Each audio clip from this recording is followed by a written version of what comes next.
पिछले वीडियो में हमने बिहारी कवि का परिचय प्राप्त किया था।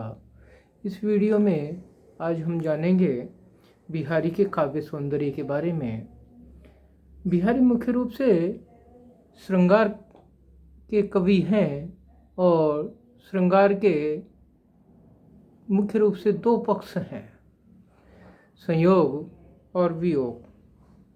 बिहारी ने अपने काव्य में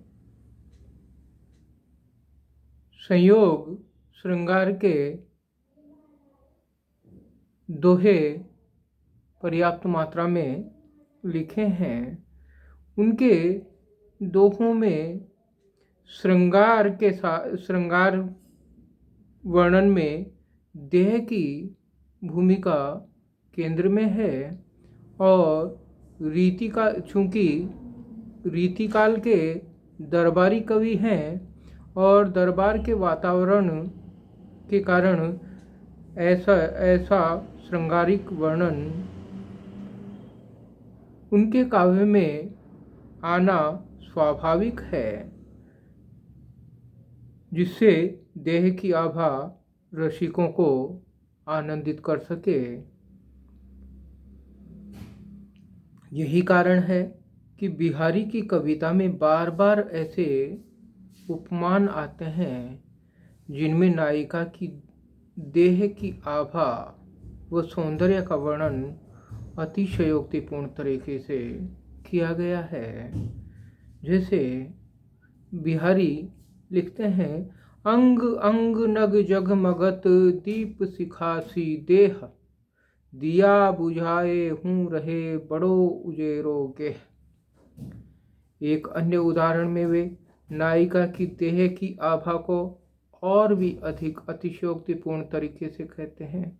नायिका की देह की चमक की स्थिति यह है कि उसके आसपास जहाँ वह रहती है वहाँ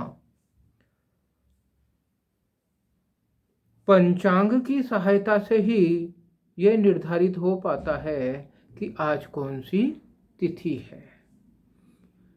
वे लिखते हैं, पतरा ही तिथि पाइये वा घर के चौपास, नित प्रतिपुन्यो ही रहे आनन ओप उजास। बिहारी ने नारी को केंद्र में रखकर उसके श्रृंगार का बड़ा ही मनोरम वर्णन किया है। एक उदाहरण से स्पष्ट होता है। लिखते हैं, अंग अंग छवि की लपटी, उपटत जाति अच्छेह, खरी पातरी तऊ लगे भरी भरी सी देह। बिहारी ने केवल नायिका के सौंदर्य का ही वर्णन नहीं किया, अपितु नायक के सौंदर्य का वर्णन भी किया है। एक नायिका दूसरी नायिका से अपने नेत्रों की दशा का वर्णन करते हुए कहती है,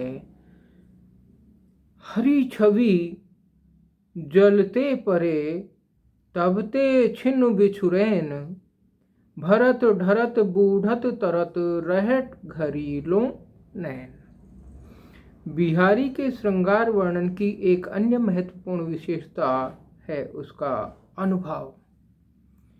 अनुभव का संबंध रस सिद्धांत से है। रस सिद्धांत के अनुसार जब स्थायी भाव मंच पर उपस्थित विभावों, अनुभवों और संचारी भावों की क्रिया प्रतिक्रिया से परिपक्वता की स्थिति में आती है तो रस की निष्पत्ति होती है। अनुभवों की सघनता ने बिहारी के श्रृंगार वर्णन को बहुत श्रृंगारात्मक और सजीव बना दिया है। क्योंकि अनुभवों का संबंध नायक नायिकाओं की चेष्टाओं से है, इसलिए संभावित है कि चेष्टाओं का वर्णन होने पर बिंब बनेंगे ही। और बिहारी के दोहों को पढ़ना चलचित्र देखने का अनुभव देता है। जैसे, कहत नटत रीझत खिजत मिलत खिलत लजियात, भरे भोन में करत हैं नैनन ही सो बात। भोहन त्रासति मुख नटति, आँखिन सो लपटाती, एंच छुड़ावते करूं इंची, आगे आवती जाती। राधा और कृष्ण की चेष्टाओं व हास्य परिहास का वर्णन भी बिहारी ने किया है। बहुत सुंदर बन पड़ा है। बिहारी कवि लिखते हैं, बतरस लालच लाल की मुरली धरी लुकाए, सोह करे भोहन हसे दैन कहे नट जाए। बिहारी शब्दों की भाषा तक सीमित नहीं है, वे मौन और संकेतों की भाषा शक्ति को पहचानते हैं। दुनिया भर के साहित्य में दिखाई पड़ता है कि आँखों की अभिव्यक्ति क्षमता भाषा से कहीं अधिक है। बिहारी ने इसी संकेत भाषा को शब्दों की भाषा का ठोस विकल्प बनाकर चुना है। समग्रतः हम कह सकते हैं कि बिहारी श्रृंगार प्रसंग वर्णन के कुशल कवि हैं। उन्होंने अपने लेखन से गागर में सागर भरा है। उनकी बिहारी सतसई काफ़ी लोकप्रिय रचना है। बिहारी श्रृंगार के सफल कवि माने जाते हैं।